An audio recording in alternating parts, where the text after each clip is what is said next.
15 আগস্টের ছুটি বাতিল, কি বলছেন শেখ হাসিনা। গুলি করলে মরে একটা, বাকিটি যায় না স্যার। জুলাইয়ের গণহত্যা জাতিসংঘের তত্ত্বাবধানে তদন্ত করা হবে বলেছেন আইন উপদেষ্টা আসিফ নজরুল। শহীদদের স্মরণে বিকালে শিক্ষার্থীদের রোড মার্চ। আসসালামু আলাইকুম দর্শক, আমাদের হাতে থাকা সর্বশেষ সংবাদে আপনাদের স্বাগত। এতক্ষণ শুনছিলেন সংবাদ শিরোনাম, এবারে থাকছে বিস্তারিত। 15 আগস্টের ছুটি বাতিল, কি বলছেন শেখ হাসিনা। যথাযথ মর্যাদায় দেশবাসী ও দলীয় নেতাকর্মীদের 15 আগস্ট শোক দিবস পালনের আহ্বান জানিয়েছেন বিদায়ী প্রধানমন্ত্রী শেখ হাসিনা। একই সঙ্গে বঙ্গবন্ধু ভবনে পুষ্পমাল্য অর্পণ ও দোয়া মোনাজাত অনুষ্ঠানের আয়োজনের কথা বলেছেন তিনি। মঙ্গলবার বাংলাদেশ সময় রাত 8টা 50 সাবেক প্রধানমন্ত্রী শেখ হাসিনার বরাত এক ফেসবুক পোস্টে এসব কথা জানান তার পুত্র সজীব ওয়াজেদ জয়। পোস্টে লেখা থাকে, প্রিয় দেশবাসী, আসসালামু আলাইকুম। ভাই ও বোনেরা, 1975 সালে 15 আগস্ট বাংলাদেশের রাষ্ট্রপতি জাতির পিতা বঙ্গবন্ধু শেখ মুজিবুর রহমানকে নির্মমভাবে হত্যা করে। তার প্রতি গভীর শ্রদ্ধা জানাই। একই সাথে আমার মা বেগম ফজিলাতুন্নেছা, আমার 3 ভাই মুক্তিযোদ্ধা ক্যাপ্টেন শেখ কামাল, মুক্তিযোদ্ধা লেফটেন্যান্ট শেখ জামাল কামাল ও জামালের নবপরিণীতা বধূ সুলতানা কামাল ও রোজি জামাল, আমার ছোট ভাই যার বয়স মাত্র 10 বছর ছিল শেখ রাসেলকে নির্মমভাবে হত্যা করে। আমার একমাত্র চাচা মুক্তিযোদ্ধা পঙ্গু শেখ নাসির, রাষ্ট্রপতির military secretary brigadier Jamil Uddin, police officer Siddiqur রহমানকে নির্মমভাবে হত্যা করে। শ্রদ্ধা জানাই মুক্তিযোদ্ধা শেখ ফজলুল হক মনি ও তার অন্তঃসত্ত্বা স্ত্রী আরজু মনি, কৃষিমন্ত্রী মুক্তিযোদ্ধা আব্দুর রব সারনিয়াবাদ, তার 10 বছরের ছেলে আরিফ, 13 বছরের মেয়ে বেবি, 4 বছরের নাতি সুকান্ত, ভাইয়ের ছেলে মুক্তিযোদ্ধা সাংবাদিক শহীদ সারনিয়াবাদ, ভাগ্নে রেন্টু সহ অন্যান্য অনেককে নির্মমভাবে হত্যা করে। 15 আগস্ট যারা শাহাদাত বরণ করেছেন তাদের সকলের আত্মার মাগফিরাত কামনা করছি এবং শহীদদের প্রতি আমার শ্রদ্ধা জ্ঞাপন করছি। গত জুলাই মাস থেকে আন্দোলনের নামে যে নাশকতা, অগ্নি সন্ত্রাস ও সহিংসতার কারণে অনেকগুলো তাজা প্রাণ ঝরে যাচ্ছে, ছাত্র, শিক্ষক, পুলিশ, এমনকি অন্তঃসত্ত্বা নারী পুলিশ, সাংবাদিক, সাংস্কৃতিক কর্মী, কর্মজীবী মানুষ, আওয়ামী লীগ ও সহযোগী সংগঠনের নেতাকর্মী, পথচারী এবং বিভিন্ন প্রতিষ্ঠানে কর্মরত যারা সন্ত্রাসী আগ্রাসনের শিকার হয়ে মৃত্যুবরণ করেছেন তাদের প্রতি শোক জ্ঞাপন করছি এবং তাদের আত্মার মাগফিরাত কামনা করছি। তিনি আরো বলেন, স্বজন হারা বেদনা নিয়ে আমার মতো যারা বেঁচে আছেন তাদের প্রতি সহমর্মিতা জানাই। আমি এই হত্যাকাণ্ড ও নাশকতার সাথে জড়িতদের যথাযথ তদন্ত সাপেক্ষে দোষীদের চিহ্নিত করে উপযুক্ত শাস্তিমূলক ব্যবস্থার দাবি জানাচ্ছি। শেখ হাসিনা বলেন, 1975 সালে 15 আগস্ট ধানমন্ডি বঙ্গবন্ধু ভবনে যে নারকীয় হত্যার ঘটনা ঘটেছিল সেই স্মৃতি বহনকারী বাড়িটি আমরা 2 বোন বাংলার মানুষকে উৎসর্গ করেছিলাম। গড়ে তোলা হয়েছিল স্মৃতি জাদুঘর। দেশের সাধারণ মানুষ থেকে শুরু করে দেশ বিদেশের গণ্যমান্য ব্যক্তিবর্গ এই বাড়িতে এসেছেন। স্বাধীনতার স্মৃতি বহনকারী এই জাদুঘরটি অত্যন্ত দুঃখের বিষয় যে সে স্মৃতিটুকু বুকে ধারণ করে আপনজন হারাবার সকল ব্যথা বেদনা বুকে চেপে রেখে বাংলাদেশের দুঃখী মানুষের মুখে হাসি ফোটাবার লক্ষ্য নিয়ে প্রিয় দেশবাসী আপনাদের সেবা করে যাচ্ছি। তার শুভ ফল ও আপনারা পেতে শুরু করেছেন।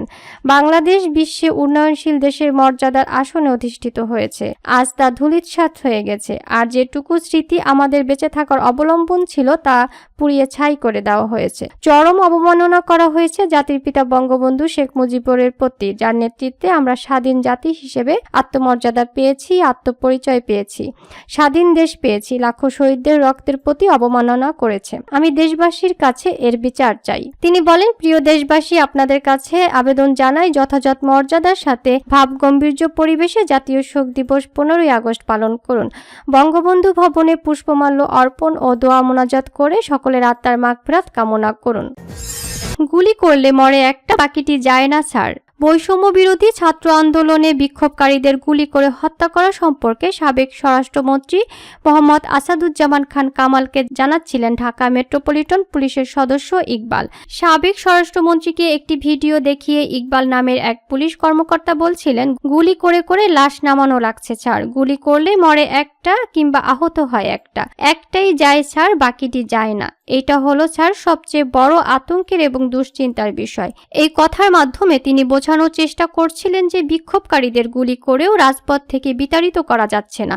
একজন মারা গেলেও কিংবা অন্যজন গুলিবিদ্ধ হয়ে পড়ে গেলেও সাহস নিয়ে প্রতিরোধ গড়ে তুলছে বাকিরা। এমন একটি ভিডিও সামাজিক যোগাযোগ মাধ্যমে ছড়িয়ে গেছে। ভিডিওটিতে পুলিশ সদস্যের নেমপ্লেটে নাম দেখা গেছে ইকবাল। সেখানে 43 সেকেন্ডের ভিডিও ক্লিপে দেখা গেছে সাবেক স্বরাষ্ট্রমন্ত্রী আসাদুজ্জামানকে ঘিরে দাঁড়িয়ে আছেন কয়েকজন পুলিশ কর্মকর্তা। তাদের সামনে ইকবাল সাবেক স্বরাষ্ট্রমন্ত্রীকে মোবাইল ফোন থেকে একটি ভিডিও দেখাচ্ছেন। জুলাইয়ের মাঝামাঝি থেকে আগস্টের 4 তারিখ পর্যন্ত কোটা সংস্কার আন্দোলনকে কেন্দ্র করে বিক্ষোভকারীদের উপর আইনশৃঙ্খলা বাহিনী নির্বিচারে গুলি চালায়। ভিডিওতে পুলিশ কর্মকর্তার কথা শুনে বোঝা যায় বিক্ষোভকারীদের উপর পুলিশের গুলিতে হতাহতের একটি ভিডিও আসাদুজ্জামানকে দেখানো হচ্ছে। ভিডিও ক্লিপটি সাবেক আইজিপি চৌধুরী আব্দুল্লাহ আল মামুনের কাঁধের পেছন থেকে মোবাইল ফোন থেকে ধারণ করা হয়েছে। আন্দোলনকারীদের পুলিশ গুলি করেও দমাতে পারছে না বলে জানান পুলিশ কর্মকর্তা ইকবাল। সাবেক স্বরাষ্ট্রমন্ত্রী নির্বিকারভাবে মনোযোগ দিয়ে ভিডিওটি দেখেন। গুলি ও হতাহতের দৃশ্য দেখে তার চেহারায় কোনো প্রতিক্রিয়া দেখা যায়নি। জুলাইয়ের গণহত্যা জাতিসংঘের তত্ত্বাবধানে তদন্ত করা হবে বললেন আইন উপদেষ্টা আসিফ নজরুল। জুলাইয়ের গণহত্যার বিচার আন্তর্জাতিক অপরাধ ট্রাইব্যুনালে করা সম্ভব উল্লেখ করে অন্তর্বর্তীকালীন সরকারের আইন বিচার ও সংসদ বিষয়ক উপদেষ্টা ডক্টর আসিফ নজরুল বলেছেন, সরকার সিদ্ধান্ত নিয়েছে আন্তর্জাতিক অপরাধ ট্রাইব্যুনালেই বিচার করা হবে। বুধবার সচিবালয়ে সাংবাদিকদের তিনি একথা বলেন। ডক্টর আসিফ নজরুল বলেন, গণহত্যা ও গুলিবর্ষণের বিচার হবে, মামলা হচ্ছে। মানবতা বিরোধী অপরাধ হিসেবে বিচার করা যায় কিনা তা খতিয়ে দেখা হবে। জাতিসংঘের তত্ত্বাবধানে তদন্ত হবে। তিনি আরো বলেন, সারা দেশে মিথ্যা ও হয়রানিমূলক মামলা 3 দিনের মধ্যে প্রত্যাহারের উদ্যোগ নেওয়া হয়েছিল, কিন্তু তা করা সম্ভব হয়নি। পুলিশ বাহিনী না থাকায় সেটা সম্ভব হয়নি। এখন পুলিশ যোগ দিয়েছে। আশা করি 31 আগস্টের মধ্যেই সেই সব মামলা প্রত্যাহার করা হবে। বৃহস্পতিবারের মধ্যে ঢাকা শহরের মামলা প্রত্যাহার হবে। রোজিনা ইসলাম ও মাহমুদুর রহমান মান্নার মামলা প্রত্যাহার হবে। আইন উপদেষ্টা বলেন, বৈষম্য সর্বব্যাপী। ধর্মের ভিত্তিতে, রাজনৈতিক ভিত্তিতে যত বৈষম্য হয়েছে তা নিরসন করা হবে। শহীদদের স্মরণে বিকালে শিক্ষার্থীদের রোড মার্চ। বৈষম্য বিরোধী ছাত্র আন্দোলন 4 দফা দাবিতে সপ্তাহব্যাপী রেজিস্ট্যান্স উইক কর্মসূচি ঘোষণা করেছে। এর অংশ হিসেবে বুধবার 14 আগস্ট বিকাল 4:30টায় শাহবাগে অবস্থান কর্মসূচি এবং শহীদদের স্মরণে শাহবাগ থেকে রাপা প্লাজা অভিমুখে পদযাত্রা, মোমবাতি প্রজ্বলন ও দোয়ার কর্মসূচি আয়োজন করা হয়েছে। মঙ্গলবার 13 আগস্ট বৈষম্য বিরোধী ছাত্র আন্দোলনের সমন্বয়ক আবু বাকের মজুমদারের পাঠানো এক বিজ্ঞপ্তিতে এ তথ্য জানানো হয়। বিজ্ঞপ্তিতে বলা হয়েছে, 4 দফা দাবিতে বৈষম্য বিরোধী ছাত্র আন্দোলনের ব্যানারে সপ্তাহব্যাপী রেজিস্ট্যান্স উইক শুরু হয়েছে মঙ্গলবার। এই কর্মসূচির অংশ হিসেবে আজ বুধবার সারা দেশের যেসব স্থানে আমাদের জাতীয় বীরেরা বৈষম্য বিরোধী আন্দোলনে শহীদ হয়েছেন সেসব পয়েন্ট অভিমুখে রোডমার্চ কর্মসূচি পালিত হবে। বিবৃতিতে আরো বলা হয়, রোডমার্চের সংশ্লিষ্ট স্থানে জড়ো হয়ে আমরা 1 মিনিট নীরবতা পালন করব এবং শহীদদের স্মরণে দোয়া ও প্রার্থনা করব। বিকাল 4টায় টিএসসি রাজু ভাস্কর্যের পাদদেশে সময় ও স্থান নির্ধারণ করা হয়েছে।